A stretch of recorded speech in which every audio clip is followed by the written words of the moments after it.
experience? Yes, I do. And I mean, okay, we're supposed to pick up where we left off. Hey, everyone. First of all, I look super blurry. Bob looks super clear. And I'm happy that I look a little blurry these days, Bob. So anyway, a lot of people were joining us on Facebook. I'm sorry, you guys, about the technical problems. Bob and I were having what I thought was a really interesting conversation about income inequality and sort of the divide that has been amplified by this pandemic. And so I'm sorry if you couldn't hear some of it, but can I just pick up, Bob, with the question I was asking you about the quote unquote stimulus package, and also basically the fact that the government is bailing out some of these corporations and why you are so opposed to that? Well, the government, and this is not new. I mean, we did the exact same thing with the financial crisis of 2008. And before that, there are a lot of instances where the government bailed out big corporations. The Chrysler bailout, you remember? Right. Government, there are a lot of big companies have big lobbyists in Washington, and they go to the government and they get bailed out, often with no strings attached. The strings that were attached to this big bailout, and it is very large, about $500 billion worth. There were some strings attached, but the Trump administration says that it's not going to have any congressional oversight. It doesn't want to make any reports to Congress, and therefore, who knows whether those strings are actually going to be attached or not. I think the likelihood is that a lot of money is going to go to big companies without any strings, as we've seen before. To me, that is a waste of money. These companies don't need to be bailed out. They can always use bankruptcy, Chapter 11. Their creditors are used to reorganizing their debts with these companies. These companies have unbelievable assets, collateral. They've got the aircraft industry and the airlines. I mean, they've got planes, for crying out loud. I mean, the cruise industry has boats, these big ships. Hotel industry has these gigantic hotels for the hotel chains. They don't need to be bailed out, but people need to be bailed out. Small businesses need some help to get through this. And you don't think you don't think the $2.2 trillion package is nearly enough to help the average worker? I don't think it's nearly enough for the average worker. It's $1,200 one shot for every adult. And then if you do get into the unemployment insurance system, and that's complicated for a lot of people, and the Labor Department, that I know something about, is making it harder and harder. If you get into the unemployment insurance system, then you get $600 a week for about 4 months, more than you normally would get under underemployment. But that's again, it's hard to get, and it doesn't really apply to a lot of Americans who need additional unemployment insurance. So we've created a system, once again, in which we have socialism for the rich, and I'm talking about big companies, and we have the harshest form of capitalism for most other people.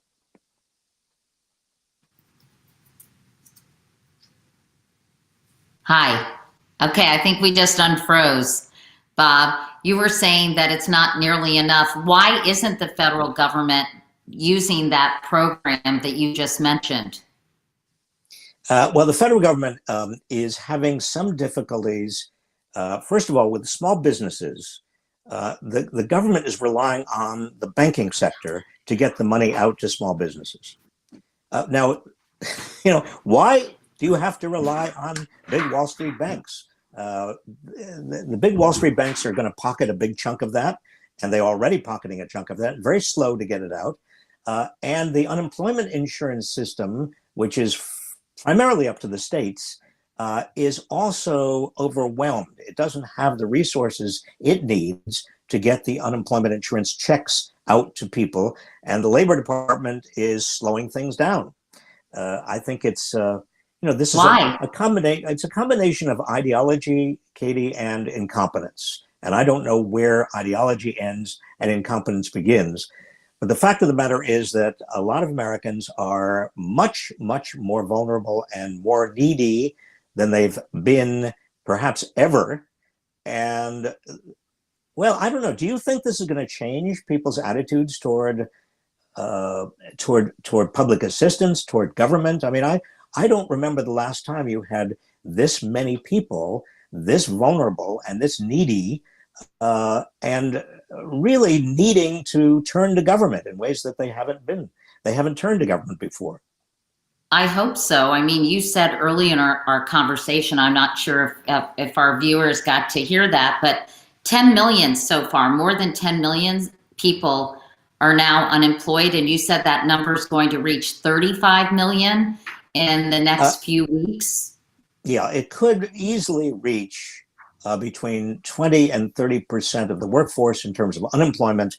You could, I would not be surprised, we don't have the data yet, I would not be surprised if we're up to about 30 million people who are unemployed, and you've got 35 million people projected who are going to lose their employer-provided health insurance.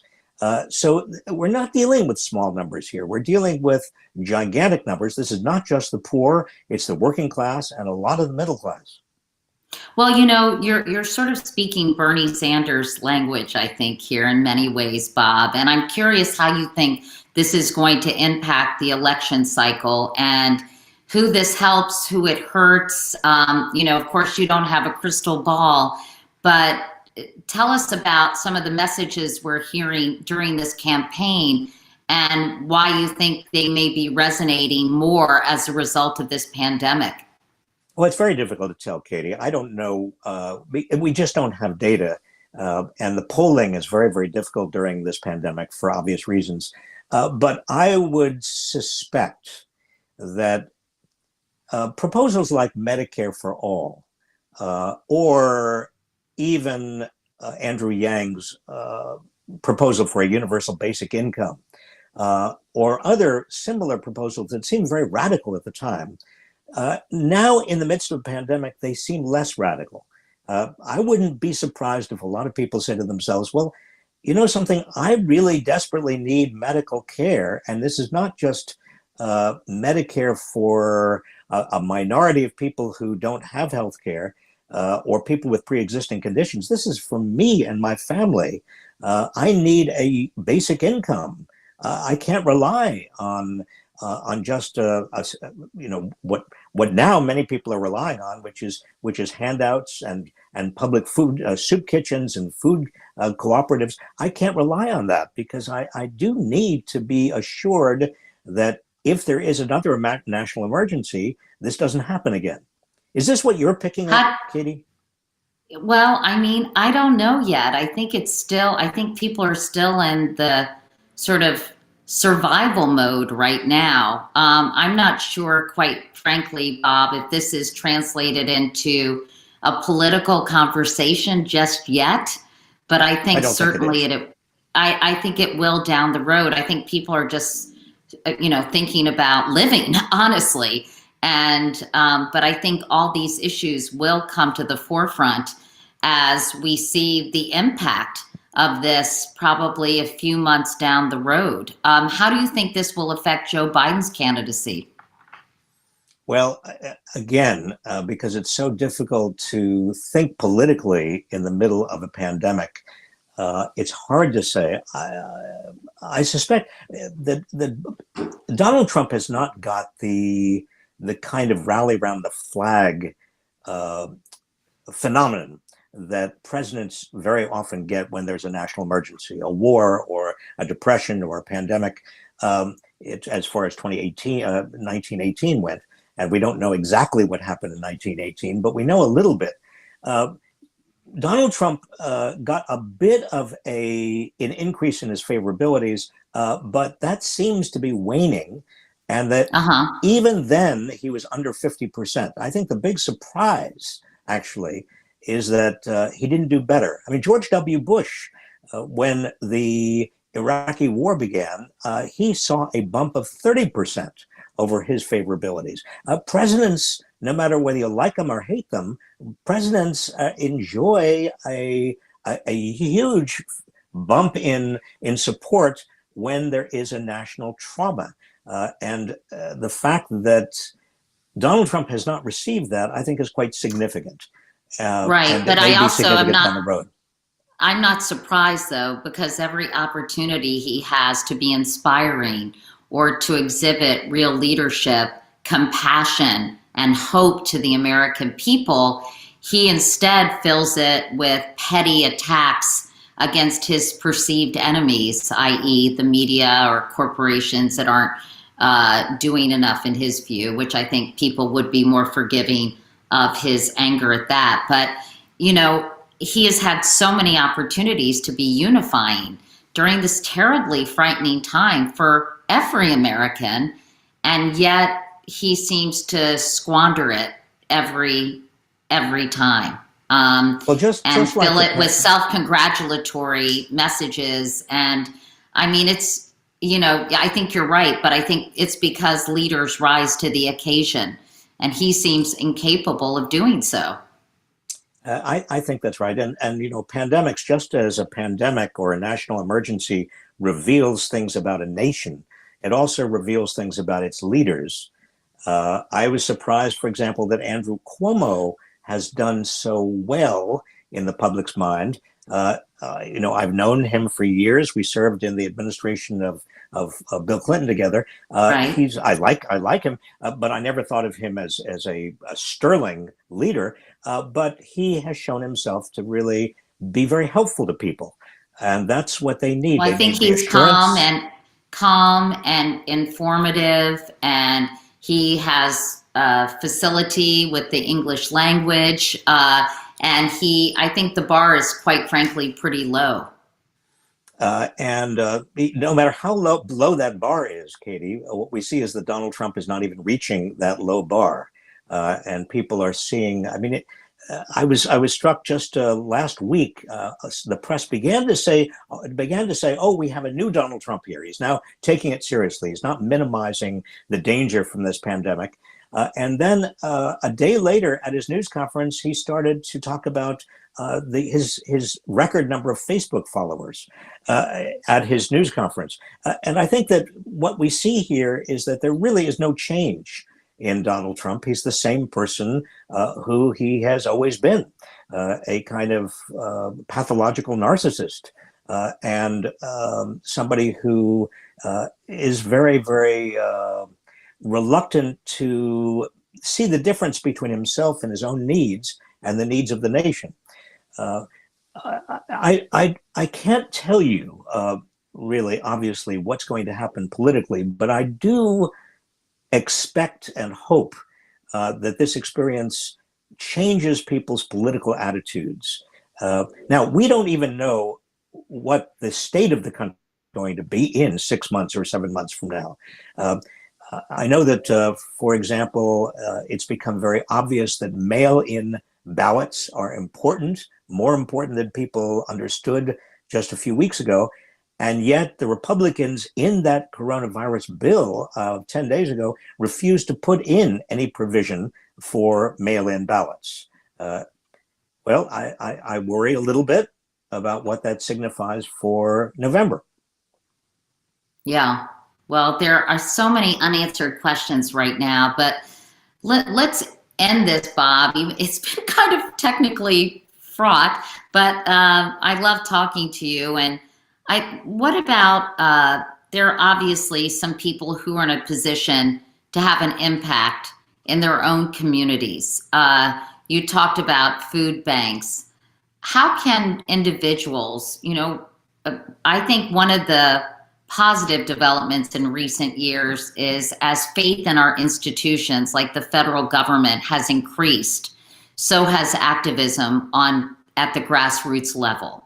People saying we want to help our neighbors, we want to fix our community, and we're not going to wait for the government to do so, because as you said, it could be competence and ideology conspiring against progress. So in your view, what can people do in their own communities to help people who are hurting right now? Well, number one, the food banks are already activated. They are growing. Now, I wish nobody had to rely on a food bank, but there many communities, and the better off in communities are contributing to these local food banks. Very, very important. Number two, you've got homeless people who are obviously extraordinarily vulnerable. They are vulnerable under any circumstances, but some communities are beginning to recognize the extent of their homelessness and find ways to help the homeless, if not find shelter, at least minimize some of the casualties, some of the downsides. There are a number of communities that are beginning to organize politically at the local and state level, even though they realize there's not much that they can do federally right now because the die is cast. They also understand that there are many things that their representatives, their cities can be doing to help those who are most impacted by all this. For example, we know that about 30% of Americans do not have any good access to the internet. Now, they either have no access at all, or their access is very, very slow. And yet, we also know that most school children these days have got to stay home from school. If they don't have internet access, they're in trouble.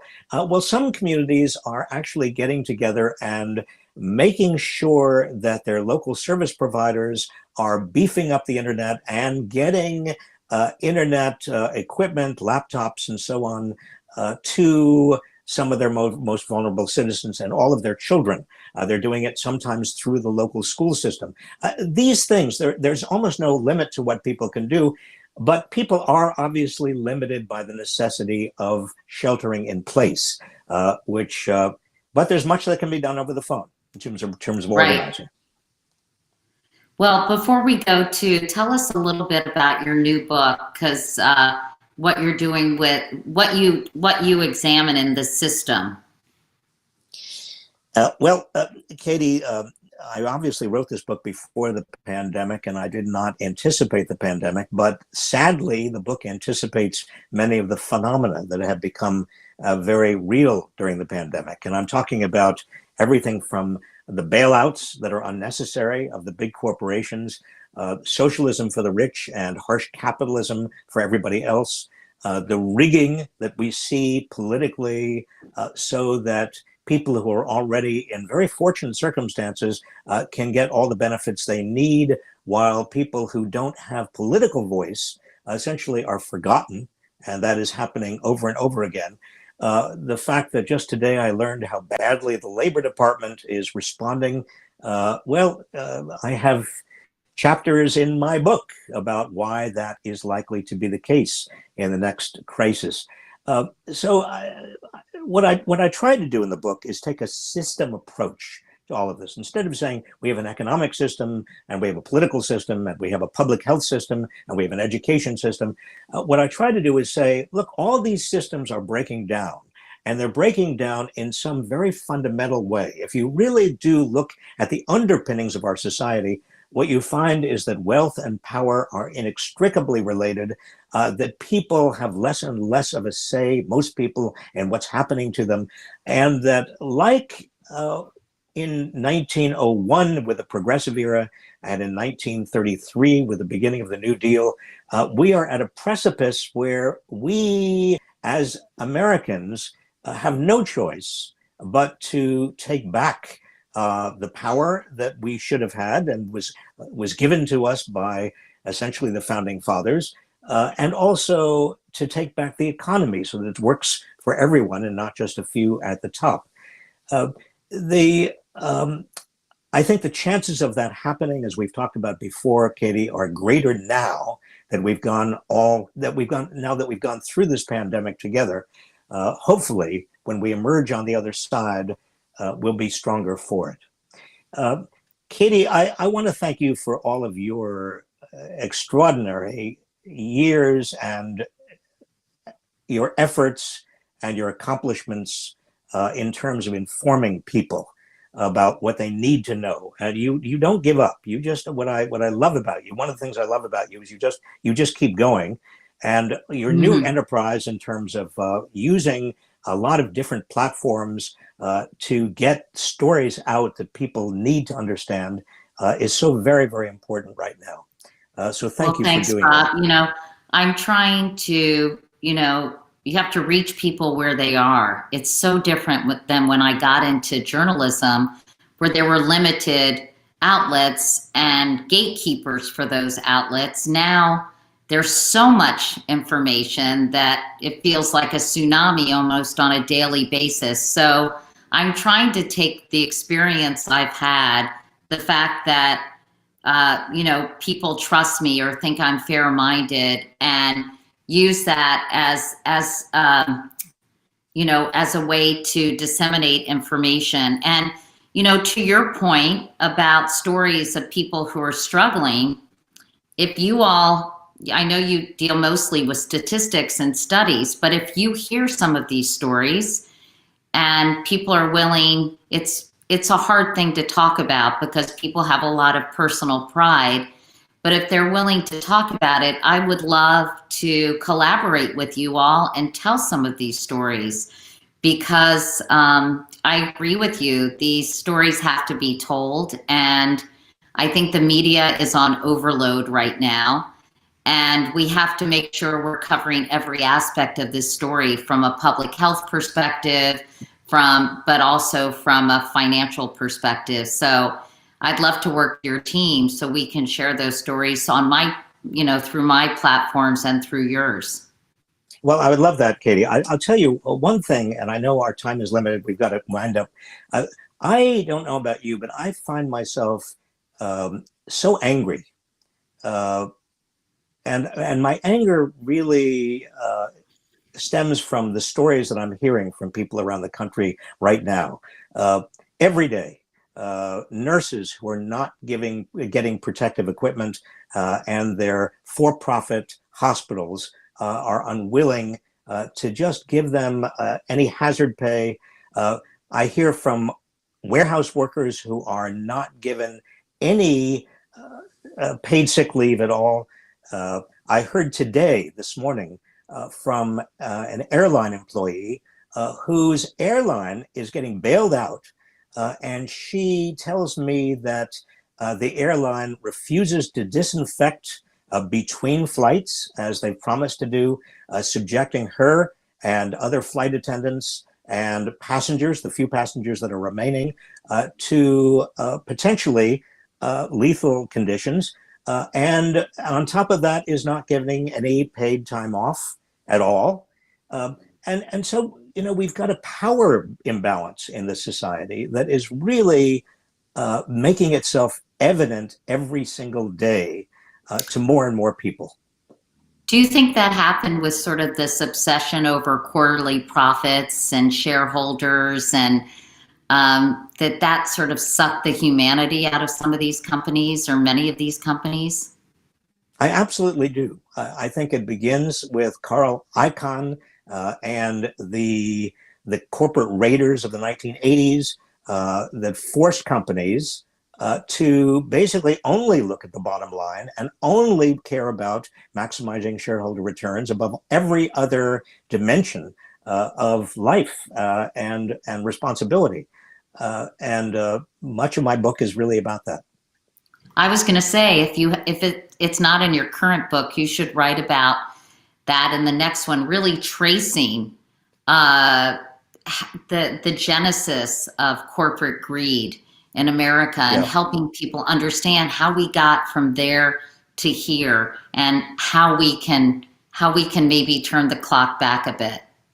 Well, I'll get you a copy of my book if I can ever find a copy again.